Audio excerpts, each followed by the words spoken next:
Hi fellow viewers to everybody, good afternoon. My name is Steve. My full name is Steve Hoong. I'm the owner of this video account in this respective website, youtube.com. Okay, by the way, my next acronyms or abbreviations is found in the Philippines. It's more on TV media. TV media. Nasa television po siya at saka makikita niyo yan sa TV. Hindi siya local television. Dadaan yan ng cable, Philippine Cable TV. Right now, we are in digital TV, so madali na yan siya matrace. Ano itong acronyms or abbreviations na tinutukoy ko? Ito ay BNC. B as in boy, N as in net, C as in cat. Okay? What am I referring to? Ito po siya ay Bilyonaryo News Channel. Yes, tama po narinig ninyo, my fellow viewers. BNC stands for Bilyonaryo News Channel. Ganun lang po.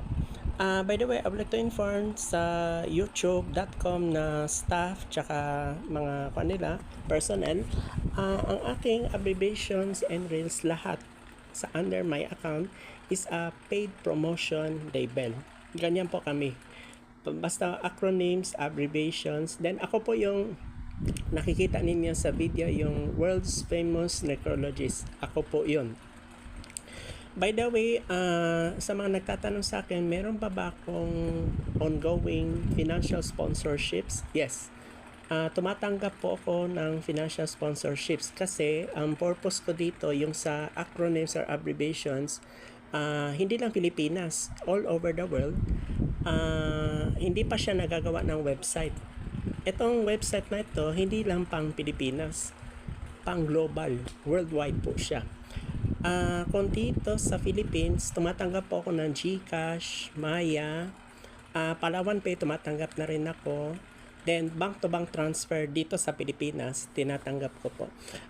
Sa mga nagtatanong kung meron bang Asia United Bank or AUB, yes, tumatanggap po ko kasi wala pong interbranch. Yun po ang kagandahan. Then, yung sa BPI, sa mga nagtatanong, pwede, kung meron kayong mobile app, BPI, mobile app to BPI, pwede. Wala siyang charge. So, yan lang po ang kuang ko.